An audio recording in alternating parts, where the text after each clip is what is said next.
नमस्कार। बड़ी बहस में आपका स्वागत है। लेकिन इस वक्त एक बड़ी खबर आ रही है। दिल्ली की सियासत से जुड़ी हुई अरविंद केजरीवाल के खिलाफ बीजेपी की उम्मीदवार नुपुर शर्मा की बैठक में हंगामा हो गया है। अपने ही पार्टी कार्यकर्ताओं को नहीं समझा पाई है नुपुर शर्मा। नई दिल्ली विधानसभा सीट से बीजेपी के सीट पर नुपुर शर्मा लड़ने वाली हैं, लेकिन उनकी बैठक में हंगामा हो गया है। एबीपी न्यूज संवाददाता विकास भदौरिया साहब जानकारी के साथ जुड़ गए हैं। विकास, और क्या जानकारी मिल रही है, क्यों हुआ ये हंगामा? ये देखिए, आज नुपुर शर्मा का कैंडिडेचर उम्मीदवारी का कल ऐलान हुआ था और उसके बाद आज नई दिल्ली विधानसभा सीट की पहली बैठक थी। इसी बैठक में नई दिल्ली जिले के तमाम बीजेपी कार्यकर्ताओं को दिल्ली बीजेपी के हेडक्वार्टर पर बुलाया गया था, जहां पर ये बैठक हो रही थी। नुपुर शर्मा जब अपनी बात रख रही थी, उस दौरान तमाम कार्यकर्ताओं ने उनका विरोध जताया और उनकी बात अनसुनी कर दी। नुपुर शर्मा ने काफी समझाने की कोशिश की कार्यकर्ताओं को कि वो पार्टी की अब अधिकृत उम्मीदवार हैं, उनकी बात को सुनना चाहिए, लेकिन कार्यकर्ताओं ने अनसुना कर दिया और हंगामा किया। इसके बाद नुपुर शर्मा खुद उस मीटिंग से बाहर आ गई और उन्होंने ये कहते हुए मीटिंग से बाहर निकल आई कि वो बड़े नेताओं से उनकी शिकायत करेंगी, कार्यकर्ताओं की शिकायत करेंगी, पार्टी के अधिकृत उम्मीदवार है। शुक्रिया विकास आपका इस तमाम जानकारी के लिए। अरविंद केजरीवाल के खिलाफ नई दिल्ली विधानसभा सीट से बीजेपी की उम्मीदवार नुपुर शर्मा, जो कि आज बैठक के दौरान जब पहुंची थी तो कार्यकर्ताओं ने ही उनका विरोध किया, उन्हें बोलने नहीं दिया। मजबूरन नुपुर शर्मा को बैठक छोड़कर जाना पड़ा। उन्होंने कहा कि पार्टी के बड़े नेताओं से इसकी शिकायत करेंगी। टिकटों के बंटवारे को लेकर जबरदस्त हंगामा इस वक्त बीजेपी के भीतर मचा हुआ है। लेकिन इसके साथ ही दिल्ली की सियासत लगातार गर्म होती जा रही है और आज एक नया दिलचस्प मोड़ इसमें आ गया, क्योंकि अरविंद केजरीवाल ने बीजेपी की मुख्यमंत्री पद की उम्मीदवार किरण बेदी को खुले तौर पर डिबेट के लिए, बहस के लिए आने के लिए कहा। लेकिन किरण बेदी ने इस निमंत्रण को कुछ इस तरह से स्वीकारा कि ये काम वो सदन के भीतर, विधानसभा के भीतर करेंगी। हालांकि अजय माकन, जो कि कांग्रेस पार्टी से चेहरा हैं और चुनाव समिति के अध्यक्ष भी हैं, उन्होंने डिबेट की इस चुनौती को स्वीकार कर लिया। बीजेपी ने हमला बोला है आम आदमी पार्टी और अरविंद केजरीवाल पर, कहा है कि ये पार्टी सिर्फ और सिर्फ पब्लिसिटी के लिए काम करती है। लेकिन सवाल ये है कि दिल्ली की जनता को क्या चाहिए, डिबेट या फिर डिलीवरी? अरविंद केजरीवाल आम आदमी पार्टी के सीएम उम्मीदवार, किरण बेदी बीजेपी की सीएम उम्मीदवार, अजय माकन कांग्रेस प्रचार समिति के प्रमुख। इन्हीं तीन चेहरों के बीच आज दिल्ली की राजनीति घूम रही है। आम आदमी पार्टी के संयोजक अरविंद केजरीवाल ने प्रस्ताव दिया है कि तीनों दावेदार एक मंच पर आकर पब्लिक के बीच बहस करें। कांग्रेस तो इसके लिए तैयार है, लेकिन बीजेपी की सीएम उम्मीदवार किरण बेदी ने केजरीवाल के प्रस्ताव को खारिज कर दिया है। वो डिबेटर ही हैं, बहुत अच्छे डिबेटर ही हैं। उनकी सारा एक्सपीरियंस डिबेटर है, मेरा सारा एक्सपीरियंस डिलीवरी है। अब डिलीवरी का समय आ गया और डिबेट होगी हाउसेस में। प्रस्ताव खारिज करते हुए किरण बेदी कह रही हैं कि बहस के लिए सदन बेहतर जगह है, लेकिन केजरीवाल का कहना है कि चुनाव से पहले मुद्दों पर बात हो तो जनता के बीच अच्छा संदेश जाएगा। अगर दोनों के बीच में एक डिबेट हो, अलग अलग मुद्दों के ऊपर हो, जनता देखिए अभी क्या होता है कि जनता धर्म के नाम पे, जाति के नाम पे वोट देती है, उनको पता नहीं होता कि क्या मुद्दे किस पार्टी के हैं। तो अगर ऐसा डिबेट होता है, ये अच्छी प्रथा शुरू करेगा। किरण बेदी के बयान से ये तो साफ हो गया है कि बीजेपी इस बहस का हिस्सा नहीं बनने जा रही। लेकिन तीनों पार्टियों के नेता तैयार होते हैं तो फिर एबीपी न्यूज बहस कराने को तैयार है। एबीपी न्यूज का मैं धन्यवाद करता हूँ, उन्होंने पहल की। मैंने शायद रीट्वीट भी किया आपका, वो कहीं भी कर लीजिए, जंतर मंतर पे, रामलीला मैदान में एक हो जाए, जनता भी आए, आप सारे टीवी चैनल वाले आइएगा। किरण जी को अगर मंजूर है तो अच्छा है। सिर्फ एक चैनल पे डिबेट के लिए आऊंगी तो क्या दूसरे चैनलों में नहीं आ सकती? तो मैं नहीं, सुनिए, फिर सारे चैनल्स मुझे कहेंगे डिबेट पे आओ तो कैसे आएंगे? इस वक्त डिबेट का समय नहीं है, इस वक्त डिलीवरी का समय है। और जिसको सब लोगों को एक्सेप्ट करना चाहिए, और बल्कि एक बार नहीं, ये तो दो तीन बार चुनाव तक होना चाहिए। आप तैयार हैं इसके लिए? बिल्कुल, मैंने तो ट्वीट किया है। इससे पहले लोकसभा चुनाव में भी इस तरह की बहस की बात होती रही है। हालांकि भारतीय राजनीति में कभी सीएम या पीएम के दावेदारों ने इस तरह से किसी खुली बहस में हिस्सा नहीं लिया है। बीजेपी इसी का हवाला देकर केजरीवाल की इस डिबेट वाली राजनीति को घेरने में जुट गई है। An iron lady and I run man, IRUN, run man, a man who has constantly been on run, from chief minister to prime minister, from prime minister to chief minister, from Delhi to Varanasi, Varanasi to Delhi, from Yamuna to Ganga, from Ganga to Yamuna. वैसे अभी तो इस तरह के नियम दूर की बात लगते हैं, लेकिन जिस तरीके से केजरीवाल ने बहस की राजनीति शुरू की है, उससे तो यही लगता है कि आने वाले दिनों में बहस के मुद्दे पर राजनीतिक बहस और बयानबाजी जारी रहेगी। तो अब डिबेट को लेकर ही, डिबेट होना चाहिए या नहीं होना चाहिए, इसे लेकर ही सियासत गर्म हो गई और सवाल ये उठ रहा है कि इस वक्त दिल्ली की जनता को क्या चाहिए, डिबेट या फिर डिलीवरी। हमारे साथ आज की इस चर्चा में खास मेहमान मौजूद हैं। बीजेपी से राष्ट्रीय प्रवक्ता सुधांशु त्रिवेदी जी हमारे साथ मौजूद हैं, आम आदमी पार्टी के प्रवक्ता आशुतोष जी हमारे साथ हैं, कांग्रेस पार्टी से प्रवक्ता रागिनी नायक जी हमारे साथ हैं, यहाँ स्टूडियो में वरिष्ठ पत्रकार अभय दुबे जी और साथ ही बलदेव भाई शर्मा जी हमारे साथ इस चर्चा में मौजूद हैं। आप सबका स्वागत है।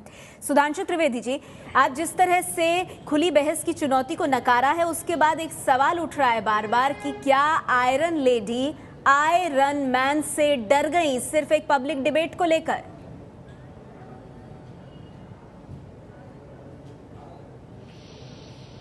देखिए, डरने वाली बहुत सारी बातें बहुत लंबे समय से कही जाती रही हैं।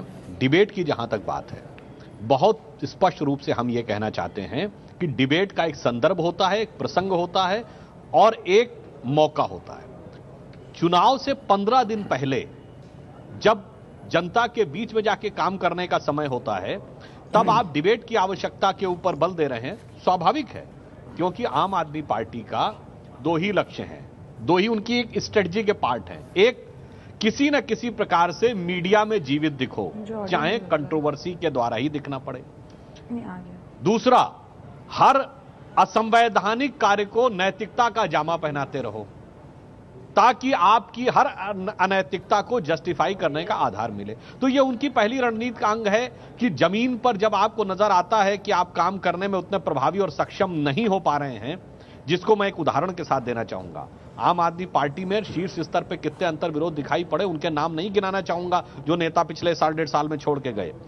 मैं ये राजनीति में किसी भी हिंसा की भर्त्सना करता हूं, परंतु ये उल्लेखनीय बात है कि पिछले चुनाव में केजरीवाल जी के ऊपर जिन जिन लोगों ने हाथ उठाया वो सब आम आदमी पार्टी के कार्यकर्ता से क्या लेना देना? इसका मतलब कहीं ना कहीं जमीन पर आप एड्रेस करने में कोई ना कोई एक बड़ी चूक क्या है। मैं बता रहा हूं, चुनाव के कहीं ना कहीं जब आप जमीनी आधार का हक नहीं है कि जब आप जमीनी आधार के ऊपर उम्मीदवार क्या सोचती हैं दिल्ली के बारे में, इसमें बुराई क्या है डिबेट में, इसका जवाब दीजिए। देखिए, जो आप विचार जानने की बात करते हैं, तो पार्टियों की बहस तो टीवी चैनलों पर भी हो रही है, जो चुनावी सभाओं में बोला जा रहा वो भी बहस हो रही है, और जैसे ही पार्टियों के घोषणा पत्र आते हैं वो भी उस बात के प्रतीक होते हैं कि कौन पार्टी क्या करने जा रही है। यहां मुद्दा क्या है कि आप चुनाव कहां पर लड़ना चाहते हैं।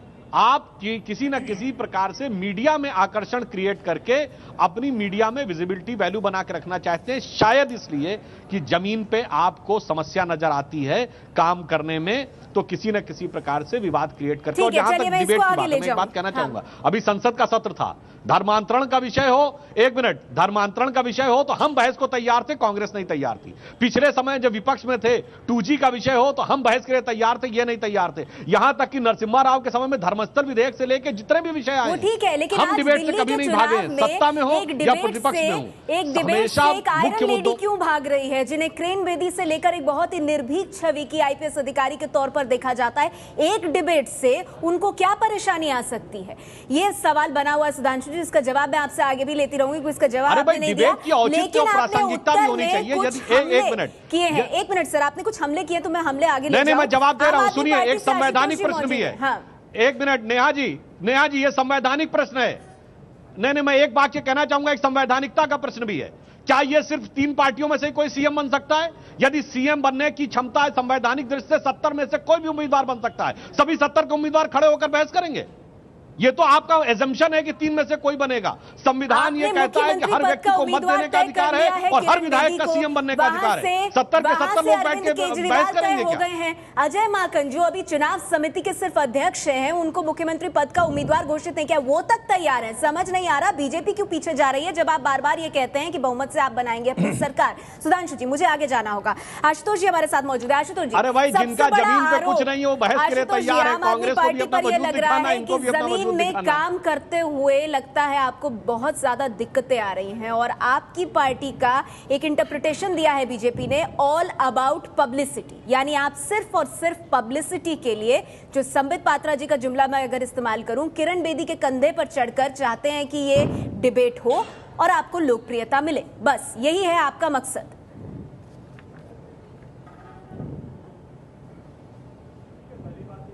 त्रिवेदी जी बड़े समझदार आदमी है, संघ से लंबे समय तक जुड़े रहे हैं। वो ये मानते हैं कि विचारधारा उनकी मां है और संगठन जो है उनके लिए गुरुतुल्य है। तो समित, और दूसरी बात, समित पात्रा से कृपया सुधांशु त्रिवेदी जी की तुलना करके सुधांशु त्रिवेदी जी का स्तर मत गिराइए। सुधांशु जी एक पढ़े लिखे समझदार आदमी, उनकी तुलना कहां समित पात्रा से कर रही है, वो बेकार, उसको छोड़िए। मैं बड़ी इज्जत करता हूं सुधांशु जी की और उसी नाते मैं बात करना चाहता हूं। पहली बात, आज सुधांशु जी किस मुंह से डिबेट के बारे में बात, हिंदुस्तान की परंपरा है डिबेट और डिस्कशन। याज्ञवल्क्य का किस्सा उनको याद होगा, जब उनकी पत्नी ने उनसे बाकायदा शास्त्रार्थ किया था, पत्नी ने उनको जब हरा दिया था तो बाकायदा उनके पैर छूकर याज्ञवल्क्य जी ने उनको अपना गुरु मान लिया था। और सुधांशु जी, आप हिंदुस्तान और हिंदू की परंपरा को अच्छी तरीके से जानते हैं, आप समित पात्रा की तरह बात करिए, कुतर्क मत करिए। दूसरी बात, पिछले 6 महीने से आम आदमी पार्टी लगातार बीजेपी को चुनौती दे रही थी कि आप चुनाव के लिए आइए, आप बताइए बिजली के मसले पर आपकी राय क्या है। क्या दिल्ली के अंदर बिजली के दाम आप आधे करेंगे? क्या पानी मुफ्त करने का काम करेंगे? क्या आप दिल्ली के अंदर भ्रष्टाचार कम करेंगे? पिछले 7 महीने से इस दिल्ली ने देखा है कि डिलीवरी कहां है। कहा गया कि कालाधन 100 दिन के अंदर लेकर आएंगे, आज तक कालाधन नहीं आया। कहा गया कि भ्रष्टाचार कम करेंगे, आज तक दिल्ली के अंदर भ्रष्टाचार कम नहीं हुआ। अरविंद केजरीवाल ने 7 हफ्ते के अंदर दिल्ली के अंदर घुसखोरी रोक दी थी। अबे जी, सवाल ये है कि किरण बेदी ये कह रही हैं कि मुझे डिबेट से कोई परहेज नहीं है, मैं स्वीकार करती हूँ, लेकिन उसके लिए जो सही जगह है वो विधानसभा के भीतर है, तो हम वहां जाकर के चर्चा करेंगे। उससे पहले आज की तारीख में दिल्ली की जनता को काम चाहिए और मैं काम करके देना चाहती हूँ। देखिए, बहस का फोरम तो विधानसभा है ही, उन्होंने बिल्कुल ठीक कहा है, लेकिन चुनाव के दौरान, चुनावी प्रतियोगिता के दौरान भी बहस की जाती है, सारी दुनिया के लोकतंत्रों में की जाती है, ऐसा नहीं है। और सुधांशु जी के वक्तव्य की एक बहुत अच्छी बात यह है कि उन्होंने डिबेट के ऊपर डिलीवरी को तरजीह नहीं दी है, और मैं भी इस बात को मानता हूं कि लोकतंत्र में डिबेट और डिलीवरी जो है दो अलग अलग खानों में बंद चीजें नहीं है, दोनों एक दूसरे से जुड़ी हुई हैं, और इन दोनों को जोड़ने का काम जो है वो राजनीतिक प्रक्रिया करती है, पॉलिटिकल प्रोसेस करता है। नहीं, लेकिन सुधांशु जी तो साफ कह रहे हैं कि आप मंशा देखिए ना, ये क्या लोगों तक मुद्दों को पहुंचाने की बात है या फिर आम आदमी पार्टी चुनौती इसलिए दे रही है कि आप पब्लिसिटी पाएं? नेहा, जो भाजपा और आम आदमी पार्टी के बीच की बहस है मैं उसमें नहीं पढ़ूंगा। आपने एक मुद्दा उठाया है, डिबेट या डिलीवरी, ये मुद्दा एक आम मुद्दा भी है, केवल दिल्ली तक ही सीमित नहीं है। इसलिए मैं कह रहा हूं कि जो राजनीतिक प्रक्रिया है, जो लोग राजनीतिक प्रक्रिया को नकारते हैं, सिर्फ डिबेट करते हैं, वो लफ्फाज होते हैं, और जो राजनीतिक प्रक्रिया को नकारते हैं, केवल डिलीवरी की बात करते हैं, वो ब्यूरोक्रेट होते हैं। हमें ना लफ्फाज चाहिए ना ब्यूरोक्रेट चाहिए, हमें उन दोनों को जोड़ना, उन दोनों को जोड़ने वाली चीज चाहिए। किसी की अहमियत कम नहीं है। रागिनी जी हमारे साथ जुड़ गई हैं। रागिनी जी, आम आदमी पार्टी ने चुनौती दी, कांग्रेस पार्टी ने इसे स्वीकार लिया, बीजेपी क्यों पीछे हट रही है?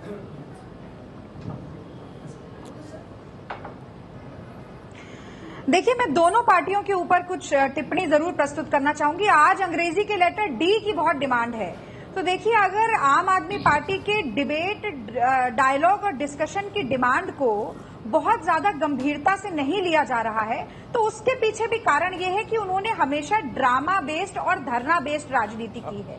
अपने यू टर्न्स की वजह से, अपने झूठे वादों की वजह से उनकी विश्वसनीयता में कमी आई है, साफ पर बट्टा लगा है। आशुतोष जी भ्रष्टाचार कम करने की बात कर रहे थे, मैं याद दिला दूं, ट्रांसपेरेंसी इंटरनेशनल ने 2 दिन बाद प्रेस कॉन्फ्रेंस करके उनके दावे को नकारा था। पर उससे बड़ा सवाल आज ये है कि डिबेट और डिलीवरी को क्या डेमोक्रेसी में प्रतिकूल मूल्यों के रूप में प्रस्तुत किया जा सकता है? क्या ये कहा जा सकता है कि संवादहीन लोकतंत्र हो सकता है?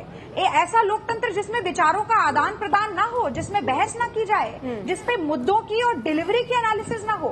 आखिरकार डिबेट भी तो डिलीवरी की एनालिसिस के लिए ही किया जाता है। तो ऐसे में ये कहना कि मैं ऊपर करूंगी, नीचे करूंगी, फ्लोर में करूंगी, पहले नहीं करूंगी, मुझे लगता है कहीं ना कहीं ये मुद्दों से डर के भागने की बात है। ठीक है, मुद्दों से डर कर भागने की बात, महिला सुरक्षा की ये बात, एक आरोप आप लगा रही हैं बीजेपी पर। ठीक है मैम, मैंने आपका पॉइंट लिया, मैं इसको आगे ले जाना चाहूंगी। रागिनी जी, 2 बातें आपने अहम कही है। बड़ा सवाल, बलदेव भाई जी हमारे साथ मौजूद है। एक मिनट और जोड़ देने दीजिए मैम, मैं आऊंगी आपके पास, लेकिन 2 पॉइंट आपने कहे हैं, इसको मुझे थोड़ा विस्तार देने दीजिए। मैं फिर आती हूँ मैम, डिबेट चलेगा 10 सेकंड में जोड़ूंगी। बलदेव जी प्लीज मुझे पूरा कर लेने दीजिए।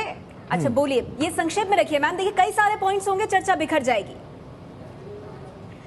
बिल्कुल बिल्कुल। आज सतीश उपाध्याय जी का जो प्रकरण हमने देखा वो भी भारतीय जनता पार्टी के अंदर की संवादहीनता को प्रकट करता है। जगदीश मुखी जी ने आरोप लगाया कि लोकल जो नेतृत्व है, जो क्षेत्रीय नेतृत्व है, उससे बात ही नहीं की गई। आपको बता दें, भारत में कुछ इस तरह की परंपरा है कि जब उम्मीदवारों के नाम सामने आते हैं, खासतौर पर मुख्यमंत्री के लिए या प्रधानमंत्री के लिए, तो ऐसा नहीं है कि उनके बीच में डिबेट्स नहीं होती, चर्चाएं नहीं होती, लेकिन एक ही मंच पर आमने सामने साथ साथ नहीं होती। जबकि अगर अमेरिका की बात करें तो वहां राष्ट्रपति चुनाव से पहले उम्मीदवारों के बीच सीधी सीधी चर्चा होती है, उसके बाद सर्वे भी कराए जाते हैं और इससे लोगों को ये पता चलता है कि उनके लिए बेहतर उम्मीदवार कौन है।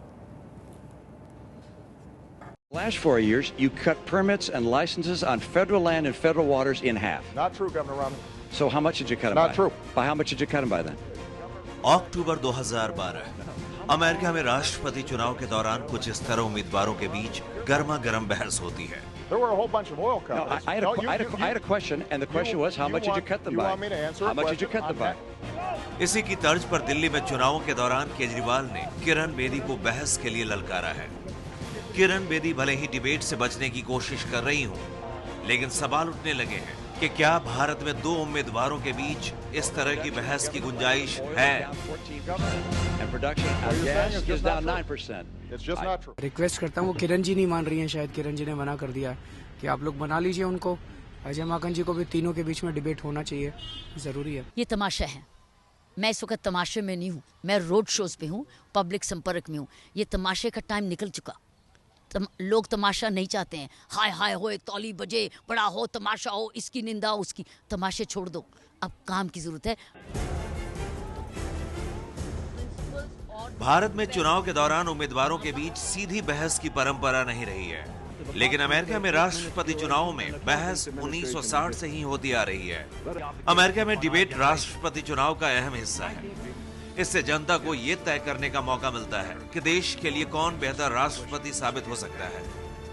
अमेरिका के राष्ट्रपति बराक ओबामा और रिपब्लिकन उम्मीदवार मिट रोमनी के बीच बहस की ये तस्वीरें साल 2012 की हैं। बहस के दौरान उम्मीदवार अपनी बातों को जनता के सामने रखते हैं। इसके जरिए वो तर्कों के आधार पर एक दूसरे की बातों को काटते भी हैं। टीवी पर आने वाले इसी बहस के आधार पर ही जनता उम्मीदवारों के बारे में अपनी राय बनाती है और उन्हें चुनती है।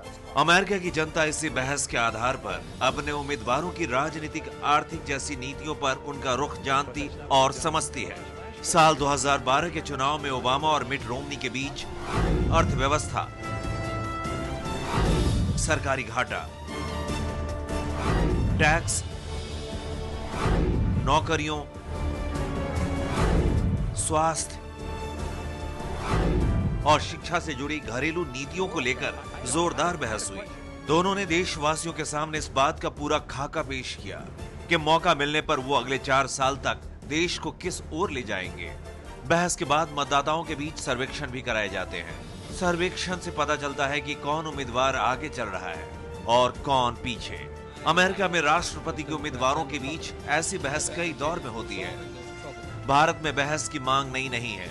साल 2009 के आम चुनावों के दौरान एनडीए के प्रधानमंत्री उम्मीदवार लालकृष्ण आडवाणी ने प्रधानमंत्री मनमोहन सिंह को टीवी पर आमने सामने बहस करने की चुनौती दी थी। इस बार दिल्ली के विधानसभा चुनाव में बीजेपी की किरण बेदी और आपके अरविंद केजरीवाल में सीधा मुकाबला है। केजरीवाल चाहते हैं कि बहस के जरिए जनता जाने कि मुख्यमंत्री पद के लिए बेहतर उम्मीदवार कौन है। अमेरिकी चुनावों में डिबेट की परंपरा है। क्या ऐसी परंपरा भारत में भी कायम होनी चाहिए और जिस तरह की चुनौती अरविंद केजरीवाल ने दी है, क्या उसे उसी तर्ज पर देखना चाहिए? हमारे साथ तमाम खास मेहमान मौजूद हैं। दिबांग, आपसे जानना चाहूंगी, अमेरिका में ये होता रहा है और इसका फायदा ये है कि जो जनता है उन्हें पता चलता है कि उम्मीदवार क्या किस बारे में सोचते हैं। तो यहाँ पर क्या उसके बारे में सोचना भी नहीं चाहिए? क्या ये कहना चाहिए कि भाई हम तो डिलीवरी में यकीन रखते हैं, डिबेट नहीं करेंगे?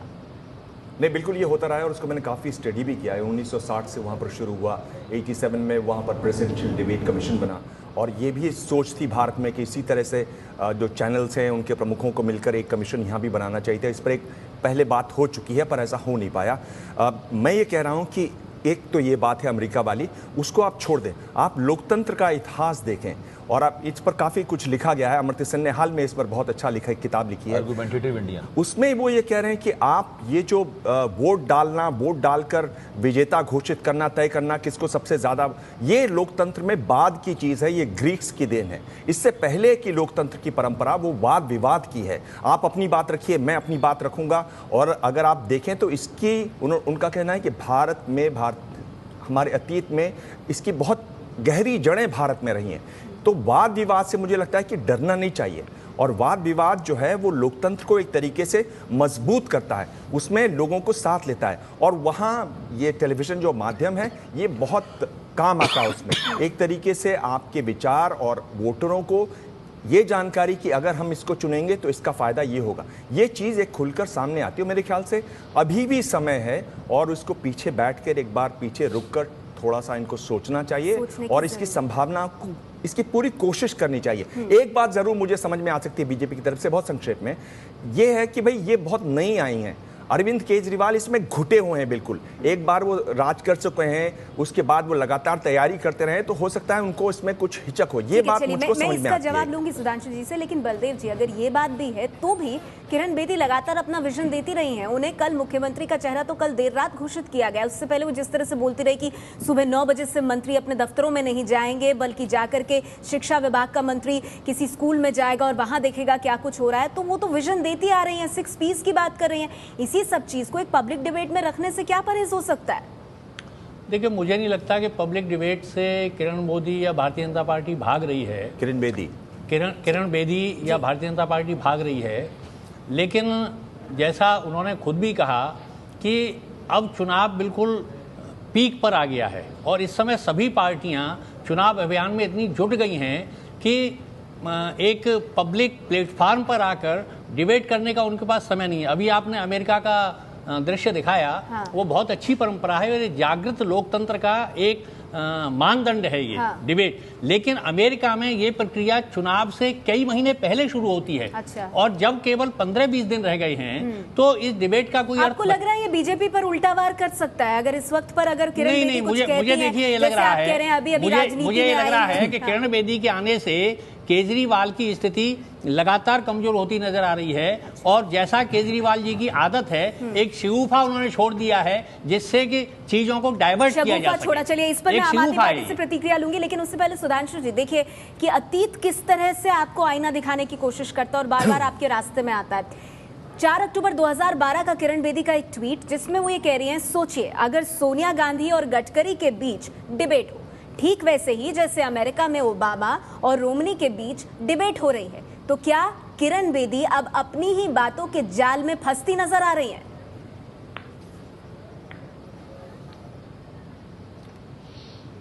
देखिए, मैं एक बात कहना चाहूंगा, अभी आपके जो अन्य वक्ताओं ने बात कही, मैं उनकी इस बात से सहमत हूं कि भारत में वाद विवाद की एक स्वस्थ परंपरा रही है। भारत दुनिया का एकमात्र देश है, भारतीय संस्कृति, जिसमें धार्मिक ग्रंथों पे बहस करने की छूट है, शास्त्रार्थ की छूट है। जैसा आशुतोष जी ने याज्ञवल्क्य और गार्गी का उदाहरण दिया था। प्राचीन काल में सभा समिति विद्वत गण होता था, वहीं से लोकसभा और गणतंत्र शब्द आया है। परंतु आज की जो स्थिति है, इसमें एक अंतर तो यह है जो बलदेव राज जी ने कहा। देखिए, हर चीज का एक समय होता है। जैसे आप याद करिए, गीता का उपदेश भी तब दिया गया था जब सेनाएं आमने सामने खड़ी थी। जब सेनाएं भिड़ गई आपस में, युद्ध शुरू हो गया, तब बहस और विचार व्यक्त करने का वक्त समाप्त हो गया। अब एक्शन चुनाव है, ये बड़ा ही हेल्दी चुनाव है, हम हेल्दी कंपटीशन कर रहे हैं, यहाँ पर दिल्ली के लिए कर रहे हैं। और फिर जब लोकतंत्र में संवाद की बात आती है तो वक्त की कमी पड़ जाती है, चुनाव में कुछ दिन रह जाते हैं। आप सीधा जवाब नहीं दे रहे सुधांशु जी, इसलिए माफ कीजिएगा। नहीं, मैं चुनावी समर की बात कह रहा हूं। और दूसरी बात, एक कॉन्स्टिट्यूशनल बात, नहीं, मैं देखिए एक कॉन्स्टिट्यूशनल बात भी कह रहा हूं। हमने राष्ट्रपति शासन प्रणाली नहीं मानी है, हमने संसदीय शासन प्रणाली मान ली। तकनीकी दृष्टि से विधायक चुना जाता है या सांसद चुना जाता है, वो प्रधानमंत्री चुनता है, क्योंकि संविधान में लिखा है लोकसभा या विधानसभा में बहुमत दल का नेता मुख्यमंत्री या प्रधानमंत्री होगा। अब क्या होगा, छोटे छोटे क्षेत्रों की समस्या तो नहीं डिस्कस होगी वहां। दूसरी बात, दिल्ली के लिए तो ठीक है भाई, ये शहरी इलाका है, यहां पर टीवी की भी रीच है और सबके लिए बिजली भी उपलब्ध है। बड़े राज्यों में, ग्रामीण क्षेत्रों में क्या होगा, 70 विधानसभाओं को तो मान लीजिए आप इंक्लूड भी कर लेंगे, उत्तर प्रदेश में 425 कैसे करेंगे। और राष्ट्रीय स्तर पर अमेरिका और भारत में एक और अंतर है, सुधांशु जी, कोई ये थोड़ी कह रहा है दिल्ली के चुनावों के लिए केजरीवाल ने क्या कहा? नियम एक मैं व्यवहारिक समस्या बता रहा हूँ। देखिए, अमेरिकी सिस्टम और भारत में एक और अंतर है। अमेरिका में सिर्फ अंग्रेजी बोली जाती है। बताएं लोगों के बीच, आप छोड़ दीजिए अमेरिका को, अब तो वहां भी नहीं हम लोग जा रहे हैं। मैं तो दिल्ली के स्तर पर बात कर रही हूँ। मुझे अपना वाक्य पूरा करने दीजिए, मैं बता रहा हूँ। मेरे सवाल का जवाब आज मुझे अपना वाक्य तो पूरा करने दीजिए। पड़ेगा, मैं 4 बार अलग अलग तरह से सवाल पूछ चुकी हूँ ना। मेरे सवाल, आपका सवाल का जवाब दे रहा हूँ। यही विषय, देखिए ऐसा है कि अगर यही विषय 1-1.5 महीने पहले आता तो एक बार इसका औचित्य माना जा सकता था। इस समय जब चुनाव में केवल 15 दिन यानी चंद घंटे शेष रह गए, कुछ 100 घंटे, उस समय इसका औचित्य नहीं है। दूसरा, मैंने एक और बात कही, भारत में आप ये परंपरा शुरू करेंगे तो कल के दिन कोई स्वतंत्र उम्मीदवार खड़ा हो गया तो उसको आप ऐसे बाहर कैसे करेंगे? दूसरी बात, अमेरिका में अंग्रेजी बोली जाती है, इसलिए भाषा की समस्या नहीं है। भारत में विभिन्न भाषाएं बोली जाती हैं, इस कारण से भाषा पर अधिकार भी एक विषय आ जाएगा। मैं टिप्पणी ले लूं, आप ही के सुधांशु जी चुप होंगे तब मैं बोलूंगा। आशुतोष जी, 15-20 दिन पहले क्यों? ये पहले से मैं आपको पहली बात, नेहा जी पहले मैं आपको करेक्ट कर दूं। आपके टेलीविजन चैनल पे बलदेवराज शर्मा जी के आगे लिखा जा रहा वरिष्ठ पत्रकार, वो आरएसएस के स्वयंसेवक है, कृपया उनको आरएसएस का स्वयंसेवक लिखिए। दूसरी बात, अभी जो सुधांशु जी बात कह रहे हैं, अरे कल आपने मुख्यमंत्री पद के उम्मीदवार के नाम का ऐलान किया है। आपने 2 महीने पहले ऐलान किया होता तो हम 2 महीने पहले डिबेट की चुनौती देते। आपने कल ऐलान किया है, हमने आज कहा कि आप डिबेट कर रही, गलती किसकी? गलती आपकी है, गलती मेरी है। तीसरी बात, किरण बेदी जी कह रही है तमाशा, यानी किरण बेदी जी के अंदर का जो तानाशाही रवैया वो नजर आता। आप डिबेट को तमाशा बता रही हैं। लोकतंत्र में डिबेट अगर नहीं होगी तो लोकतंत्र नहीं होगा। चौथी बात मैं आपको बताना चाहता हूं, किरण जी कैसे इस सवाल का जवाब देंगी? कल आप अन्ना हजारे के साथ थी, आज आप अमित शाह के साथ हैं। किरण जी कैसे इस सवाल का जवाब देंगे? कल आप प्रशांत भूषण के साथ थी, आज आप येदियुरप्पा के साथ हैं। किरण जी कैसे इस सवाल का जवाब देंगे? कल आप मनीष सिसोदिया के साथ थी और आज आप गडकरी के साथ होंगी। तो ये गंभीर सवाल है, जिसका जवाब देते नहीं बनेगा। उनसे जब जनता ये पूछेगी कि क्या आपने सुरक्षा नहीं है क्या? आप पोल खोल अभियान में लगे हुए हैं इस डिबेट के माध्यम से कि ये डिबेट हो, पोल खोल हो और आपको पॉपुलैरिटी के हिसाब से उस स्केल पर ऊपर चढ़े, वोट ज्यादा मिले। उत्तर तो आशुतोष जी को देना चाहिए। हर तरह से देखना पड़ेगा। साथ से बाकी सारे लोग छूट के क्यों आ रहे हैं? सबसे पहले हम नजर डाल लेते हैं कि हमारी अब तक की चर्चा में जो बड़ी बातें निकल कर आई हैं वो क्या रही। बीजेपी से सुधांशु त्रिवेदी जी का कहना है कि देश को बहस नहीं विकास चाहिए, चुनाव से ऐन पहले बहस का कोई मतलब नहीं है। आम आदमी पार्टी से आशुतोष जी का कहना है कि लोकतंत्र में डिबेट बहुत जरूरी है, बहस के बिना लोकतंत्र अधूरा है। वरिष्ठ पत्रकार बलदेव भाई शर्मा का कहना कि किरण बेदी कल ही मुख्यमंत्री उम्मीदवार बनी है, सही है कि उनके पास अभी डिबेट के लिए वक्त नहीं है। दिबांग का कहना, लोकतंत्र के इतिहास में डिबेट की परंपरा है, भारत में भी राजनीतिक बहस हो तो अच्छा है। तो अब सवाल यहां पर यह उठ रहा है कि आखिर बहस से परहेज क्यों? रागिनी जी, आपको क्या लगता है कुल मिलाकर के ये क्यों इतना हल्का लेने की कोशिश हो रही है इस बहस को, कि सीधे सीधे कहा जा रहा है कि भाई हमें तो एडमिनिस्ट्रेशन करनी है, एनआरकी नहीं करनी? ये बीजेपी के प्रवक्ता ने बात कही है। नेहा, पहले तो इस अभी तक की जो चर्चा हुई उसमें आपने कांग्रेस का पक्ष दिखाया नहीं, इस पर भी बड़ा आश्चर्य है।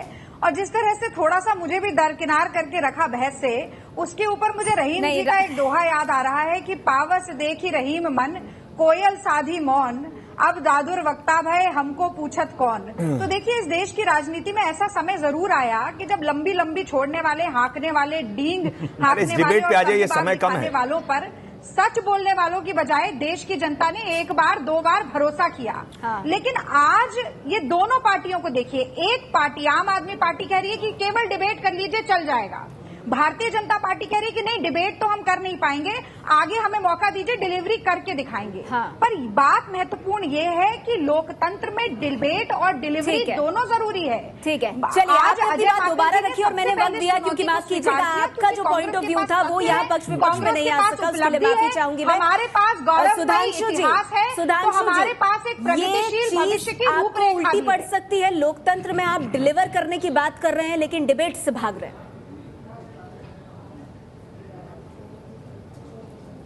देखिए, इसमें एक तकनीकी पक्ष कह के मैं बात कहूंगा बाकी देशों में 2 पार्टी सिस्टम है, आप बहस कराएंगे। आज आपने 3 पार्टियां रखी हैं, ये बताइए किस आधार पे आपने 3 पार्टियां चुनी है? बहुजन समाज पार्टी भी 70 के 70 चीजों पे सीटों पर चुनाव लड़ेगी, कल के दिन वो कहेगी हम भी बहस का हिस्सा होंगे, आप कैसे रोकेंगे? हमने मल्टी पार्टी डेमोक्रेसी अडॉप्ट की है, 2 पार्टी नहीं अडॉप्ट की है, 3 पार्टी नहीं अडॉप्ट की है। कल के दिन आप ये शुरू करेंगे, एन नंबर ऑफ पार्टी खड़ी हो जाएंगी 17 सीटों पर, तब आप कैसे करेंगे? इसलिए मैं ये कह रहा हूं, सबसे बड़ी बात यह है कि एक डिबेट के ऊपर इतनी सारी नहीं रागिनी जी, चीजें क्यों? रागिनी जी मैं एक और बात कहूंगा, रागिनी जी एक वाक्य कह के बात समाप्त करूंगा। आपने ये कहा था, जो दोहा आपने सुनाया था, उस पे मैं ये कहना चाहूंगा कि बोलने से ज्यादा करने का महत्व है। बड़े बड़ाई ना करें, बड़े ना बोले बोल, रहीमन हीरा ना कहे लाख टका मेरा मोल। वो खरीदने वाला खुद ही समझ जाता है कि किसका मोल क्या है। बनी नहीं है सरकार, आपकी बनी नहीं, उससे पहले क्या डिलीवर करना चाहते हैं? की खाई तो भारतीय जनता पार्टी ने पैदा की है। आपकी ये मुहावरा तो आप पर ही उल्टा पड़ा है। माफ कीजिए, सिर्फ ड्रामे के लिए और मीडिया के लिए कर रहे हैं सब कुछ।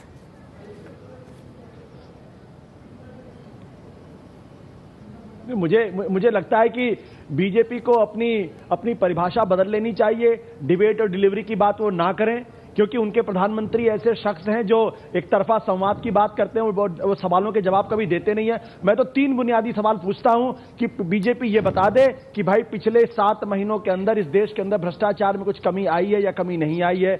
दूसरा सवाल ये बता दे कि जो किरण बेदी जो अन्ना हजारे के साथ खड़ी होती थी, आज वो अमित शाह के साथ खड़ी होकर अपने वो कैसे गौरवान्वित महसूस करती हैं। और तीसरा, क्या किरण बेदी ने अपनी परिभाषा बदल ली है भ्रष्टाचार को लेकर? क्योंकि इन्हीं बीजेपी को भ्रष्टतम पार्टी और आप चाहते हैं कि इन तमाम चीजों को रोशनी में लाया जाए। 2 दिन पहले इस डिबेट के माध्यम से बीजेपी कह रही है कि आप लोगों का सिर्फ और सिर्फ पब्लिसिटी स्टंट है, अब इतना वक्त नहीं है कि डिबेट की जाए। लेकिन सवाल यही है कि दिल्ली की जनता क्या चाहती है? क्या दोनों चीजें जरूरी नहीं है दिल्ली की जनता के लिए चुनाव से ठीक पहले? शुक्रिया आप सभी मेहमानों का हमारे साथ आज की इस चर्चा में जुड़ने के लिए।